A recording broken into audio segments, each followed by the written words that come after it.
So I just noticed we've been talking to a lot of people, and I've seen certain responses over this issue which seem rather emotional, rather than specific to the issue of the editing process. So I just wondered what your experience was. It's more or less the same. It's the same experience because the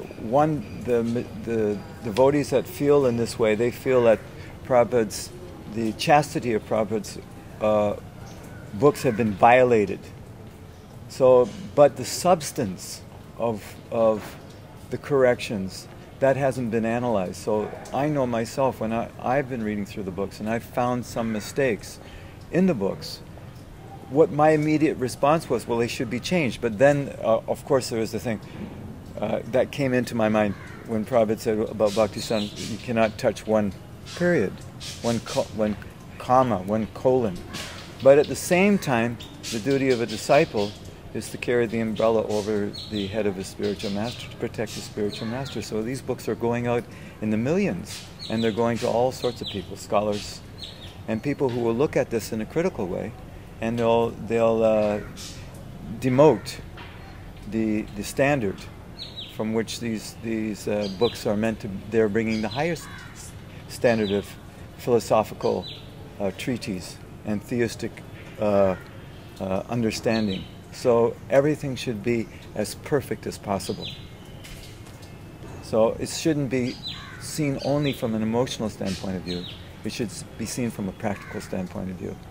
Right? Well, when we talk to some people about the so-called changes in the new edition, didn't it seem to you like they didn't really want to talk about the specifics about like what is the editing process and what did we hear from Prabhupada? It just seemed like we didn't get past the first couple of words when it became so because emotionally charged. It's just an emotional shutdown.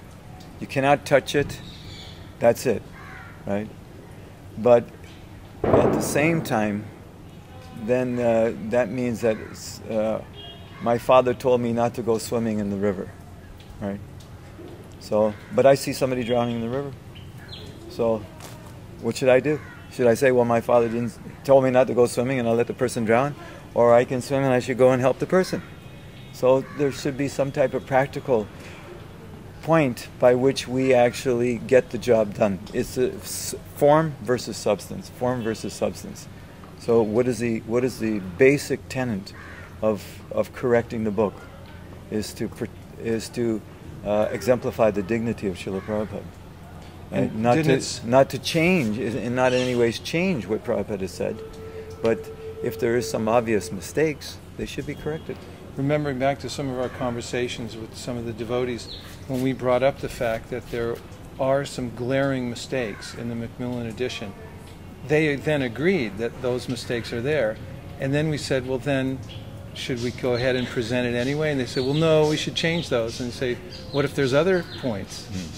And then they say, well, there may be other points and it may not be other points. Then we say, well, who's going to decide that? So it seems as if the more we talk to people and get into the details, actually, and the emotional part starts to subside, the more people come to a common platform of agreeing that we should make a presentation based on the best interest of presenting what Prabhupada wanted to present. I feel it's all about communication.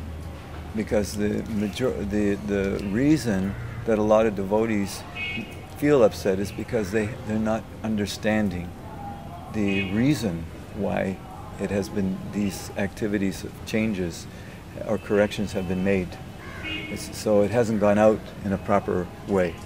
So it's a matter of communicating to the devotee public exactly why and the whole process through which, because a lot of devotees not even familiar with the process of editing a book. They're just not aware of it.